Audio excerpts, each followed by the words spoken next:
There were really only two reasons that Graham Sutherland would ever enjoy finding himself crossing the English border from Scotland. One was if he was chasing the skirts of a buxom and deliciously tempting lass, and the second, but of equal enjoyment, would be if he was about to run his sword through the chicken-livered belly of a Sassenach. Now, theoretically, he was crossing the border to put his sword against some English flesh, and he was also chasing after a woman.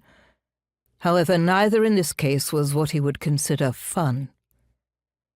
If one were to be honest, he felt a bit like he was being tormented, like the devil himself had lassoed him from hell and was dragging him down into the fiery depths to endure hours, weeks, years, an endless amount, essentially, of suffering.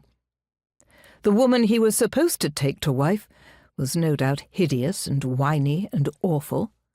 She would put a damper on all of his fun, and the rest of his life would no doubt end up being completely miserable.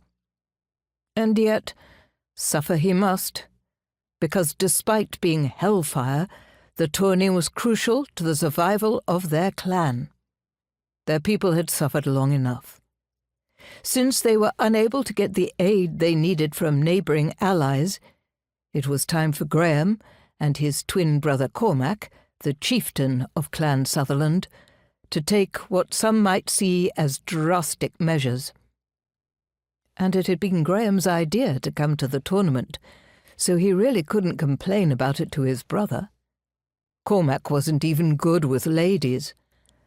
Why the hell had Graham supposed he could get him to flirt with one successfully enough to steal her away from her potential husband, even if that husband was a bastard Ross?